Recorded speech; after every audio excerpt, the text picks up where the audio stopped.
everybody. It's Michelle and Anita. And it is our Beauty Bar Happy Hour. Thank you so much for joining us. And today what we're going to be talking about, Anita, the top 5 beauty mistakes that you probably don't even know you're making. I'm sure I've made more than 5. Yeah, right? Okay, so the first one is not using the best skincare regimen for your skincare needs. Right. Because what happens is we're creating this canvas, and if we're not prepping our skin and using good skincare, we're going to have to use so much more makeup to cake it on to cover up the things that we don't want anybody seeing. Right. I've done that with painting before. With painting? Painting, you know, you just don't really take the time to take off the old paint and want to just paint over it. It's not that pretty. Right. So when we talked with Anita about the type of skin that she has, would you say, Anita, that it is normal to dry? Is it more a combination to oily? Is it acne-prone skin?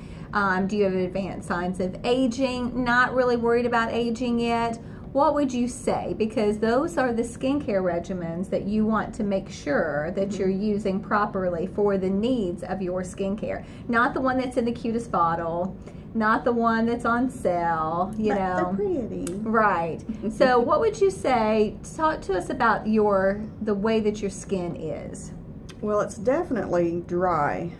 I can, you know, just run my hands over my forehead and just feel the rough patches, and for sure here I have the red patches there, so it's definitely does its own thing. So okay, sure. So basically what we would need is we would want some type of skincare that would have the normal to dry formula, right, that would have a little bit of exfoliation in it, so that you would be able to exfoliate your skin gently every day to kind of get rid of that dryness that's there, and to be able to put the moisture that's back in. Okay. Thank you so much. Yeah.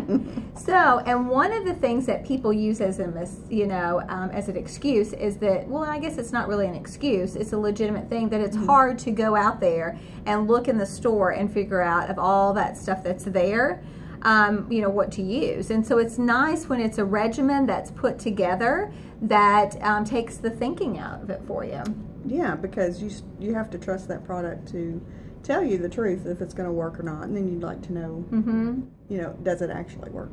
Right. So we have already, just to save some time, we have prepped Anita's skin. It is clean. We have put a moisturizer because that is very important. We have done eye cream. That's very important too, because like I said, one of the mistakes that people are making is that they're not using a skincare regimen, or the one that they're using is not for their skin. Right. So we have prepped Anita's skin, making sure we're using the right regimen. We're good to go. Okay, so then the second thing, Anita, and I think Anita's going to, you know, put some things on to show you, but is using having the same look year after year after year after year. I was totally guilty of that. Yeah, you know, it's like, oh, I just only use brown eyeshadow. Oh, I only use this. I only, you know, and so you get stuck in this little rut and this little routine of just using the same shades, the same way, the same application over and over. So every picture looks alike. Yeah, it does. You know, they talk about also making sure that you change your hairstyle, that if your hairstyle hasn't changed in, you know, the last 30 years, that it's time for it. So it's the same thing, you know, and then stepping out of your comfort zone too, because a lot of times people will say, I've worn that same lip color, you know, all my life. And so it's stepping out into something to where you have somebody who says, oh my goodness, you look different, you know?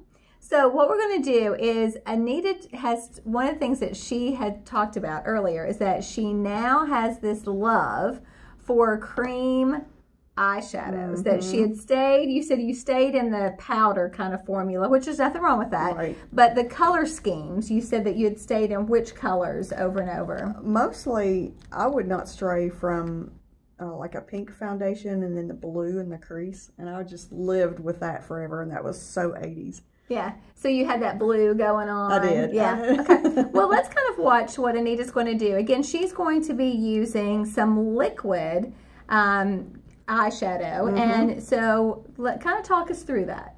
This is something I have really enjoyed and have grown to love, because at first I was thinking because I was older that the liquids wouldn't go on very well. But I am finding, and I get a lot of compliments on my eyeshadow because the colors are so vibrant and shiny, and it's not like a bunch of glitter, but it has a nice glow to it. Okay. So if you don't mind, could you just apply to one eye what you normally do?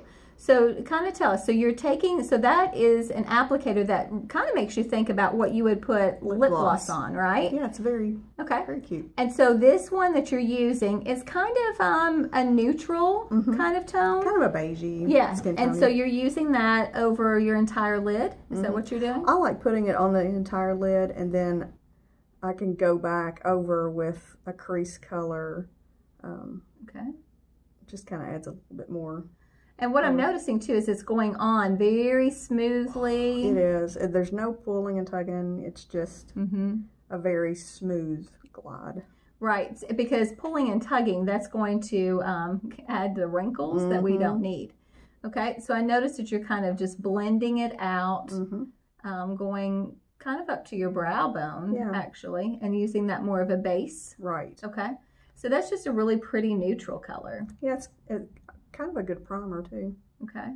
Okay, so yeah, so the liquid ones act almost like a primer. Okay, so that's that color. And then what color are you going to come out of the box with and use?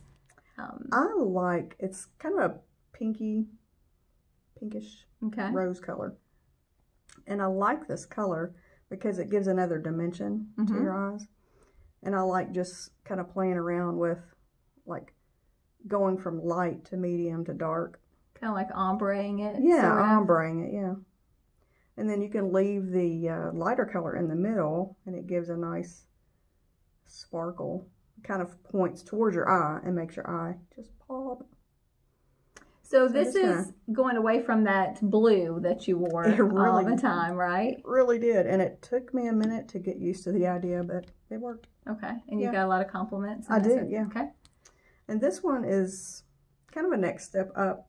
It's just darker. A little darker, yeah. Okay. Almost a purple brown, which I love purples and browns. And kind of taupey also. Taupey, yeah. Yeah. And I don't do a lot of this. I just kind of put this a little bit in the corner. And you're just working light, medium, darker. And it gives you a nice depth and illusion. Yeah. And then in the very corner, I like to do a darker color. So this is purple. Let's measure. Yeah. Purple for pink. And then just kind of go in the, just a little, not much, because I don't want to get too purple. And then you can just add a couple of little dots here in the crease. So it's providing just kind of a precise application. It is. And then you can just pat it in while it's still wet, and you have kind of some play with it. Until it dries. Until it dries, and then it sets, yeah. Okay. And then do you follow that with your mascara? Is that right? Then I might do, usually I will do a powder liner and then go into a mascara. Okay. All right, you want to go ahead and put some mascara on just to kind of finish that eye look. And then we'll talk about the third mistake. And this will be easy for us to really see. So one of the things she's doing again is a mascara, because that's going to help with just letting our eyelashes show up. Because what happens to us is through hormones and through the aging process, we start losing our brows and our lashes. They start thinning out, and that's just something that's going to happen. And so another good thing that you can do is you can use primer for that, or a lash and brow serum. Right. And I know you had said that in a previous video you had shared with us about you having cancer and the treatments that you had lost your lashes and your brows, and that serum was the thing that you used to get that back. Yeah, I was looking for anything and everything that would reverse some of the side effects of the chemo. And you know, I was so hoping that I wouldn't lose my hair and my lashes and stuff. You know, when they say you're going to lose your hair, sometimes your mind doesn't automatically pick up the fact that that includes your eyebrows and your eyelashes. Right. So that was kind of a surprise for me. And when I stumbled across the miracle of Lash and Brow Serums, I was so happy because it's like now I can finish my makeup look. Right. Which, you know, if you don't have brows, your face looks very odd. Which, guess what? That leads to the next beauty mistake that you may not even know that you're making. What's that? And that is not filling in your brows. So if you look at Anita right now, you can see she didn't put any foundation or anything like that on. We're just looking at the eyes because we were talking about trying a different color for your eyes. And right now that's pretty much, you know, what people are seeing the most. And so look, you can tell a big difference of how this eye is open, more awake, but there's still something missing, and that is not filling in your brows. So a lot of people, Anita, don't know where to go to fill in. So what you do is you just take your brow tool, your brow brush, and what you're going to do is you're going to just put this tool right up against your nose here. Wherever that tool stops, that is where your brows are going to start. So if you want, what you can do is you can make literally, you can come in here and you can make a little dot right there so that you know kind of where to start. And then you turn the brush this direction, and that's where your arch is going to go, is right here. And then you go all the way over to the corner, and that's going to tell us where to stop with your brows. Because you want to stop. Yes, please stop. And then remember your brows, what they're going to be is they are going to be sisters, not twins, okay? So you don't have to get them precisely the same. And as you can see, I am just connecting the dots, so to speak, and I am just doing light feathery strokes, and I am filling in Anita's brows. And from that, I'm just taking my time and I'm doing these light feathery strokes because that's going to mimic, Anita, like hairs, okay? And so this, you want to make sure you're using something that has a very precise precision tool. And then if you need to, also, you can come back in if they're a little unruly, and you can kind of just comb them out a bit. And then you can even seal them. Something I love is that you can use a brow gel formula. It's like hairspray. Yeah, it's like hairspray for your eyes. And so what I did, because Anita doesn't have a lot of makeup on, to just give her a softer look, is you can tell that I just filled in her brows just a little. I didn't go real bold and real dark with them, but you can see a big difference of filling in her brows. Of what it does, it automatically makes this eye even look lifted. Yeah, because look how droopy this side looks. Yeah, and the other side looks droopy. and so that's one of the other beauty mistakes that women make, and it is not filling in their brows. Now I could go even bolder, and I could even add some eye color to it as well. Do you happen to have any over there? I do. Okay. So if we wanted to up it just a little bit, then what we could do is we could again take the brush and we could put it into an eye color that you would use for your on your lids, and you can just kind of fill in, because sometimes you have some sparseness. Or blonde. Yeah, and that you want to kind of go a little bit bolder, just to change it up a little bit. And so we would be able to do that, and then we would just do that same kind of technique with just filling that in. And wherever you put your brush first is where the most product's going to be. So you want to think about where that is. And so you can see I just kind of upped it just a little bit by filling those in just a little bit more. So you can go as bold as you want, or you can even go lighter than that too. So that is another one of those mistakes. And so if you look at Anita, look how amazing. Oh my goodness.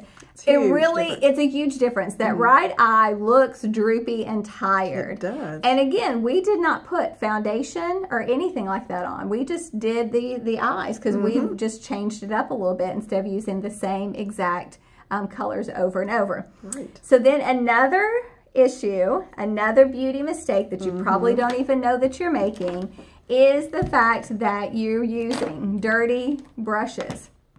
If you're not cleaning your brushes after the application, then what happens is you are, that makeup is staying on there. Bacteria can grow. And so you could actually be working against yourself by putting on something that has bacteria on it. Yeah, that's a big mistake, especially if you have, pores that are sensitive or get clogged easy. Or oily skin, dry skin, the dry patches could be in there. And so your brushes are so key because they're doing the work for you. Now you saw when Anita was using the liquid eye shadows that there was a brush that's built in. And so you don't have to worry about that. But she talked about how you could come in and, she could even do some blending. She could do some other things. She even talked about adding some of the powder, the ChromaFusion type powder. But all you need is a good brush cleaner. And you can do it one of two ways, Anita.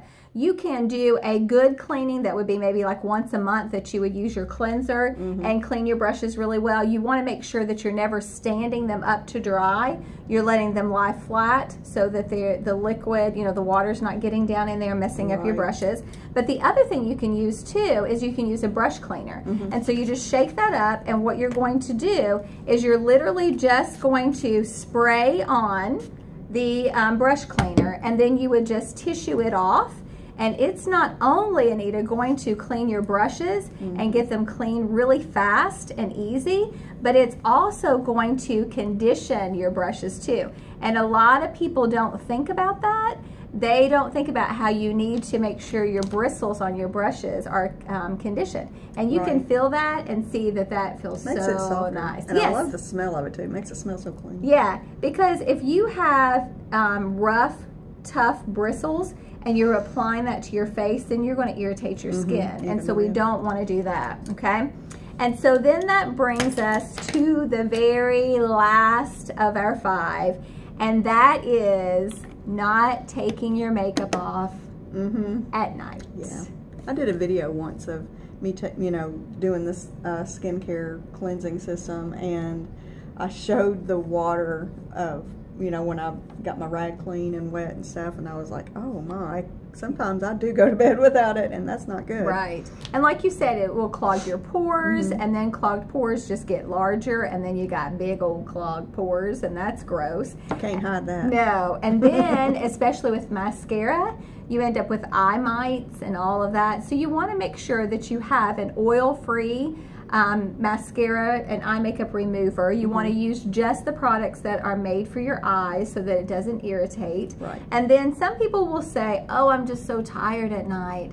And so they allow their laziness, right, to keep them from taking off their makeup. So there are products that have a cleansing cloth where the cleanser is built in, and you just have to add water, and then you're able to clean your face. So again, you definitely do not want to go to bed with your makeup on. No, and if you think about it, you go back to the next day and put your mascara on, and you got the old mascara on that, you're putting that back into your mascara and just infecting your batch. That's a good point. So you're literally taking the old, putting it down into the new, and you're contaminating it. And that's really gross. That's not cool. And then also, if you're sleeping at night on your pillowcase, because people don't typically wash their sheets every single night, right? It's usually a once a week, or some people once a month. So you're laying there on your pillowcase in that yucky, gunky stuff, right? And it's just smushing and everything, and so it's pretty gross. So just a little recap of the 5 beauty mistakes that you probably don't even know you're making. The first one we said is not using the proper skincare regimen. Do it right. Make sure that you are using the skincare that best fits the needs of your skin. So, and then the second one is sticking to the same colors year after year. That it's been, 100 years and you're still using that same blue eyeshadow, right? And then the next one is not filling in your brows, and you saw the huge difference that made if it just lifted Anita's, it's like an eye lift, and as we get older too, sometimes we get the hooded eyes, and and so this is an eye lift that you're not having to use any type of unsafe methods to do that. And then the other thing is not cleaning your brushes, so you want to make sure that you're using a really good brush cleaner to get those brushes clean and to take good care of them, because they're an investment. And so they do all the work for you, and so you definitely want to do that. And then not taking your makeup off at night. You deserve it. You should spend just that couple. And how long does it really take if you really time yourself? 5 minutes. If that, right? And so again, this is Michelle And Anita. and we're coming to you from the happy hour here at the Beauty Bar. Thanks for joining us. Ta-ta.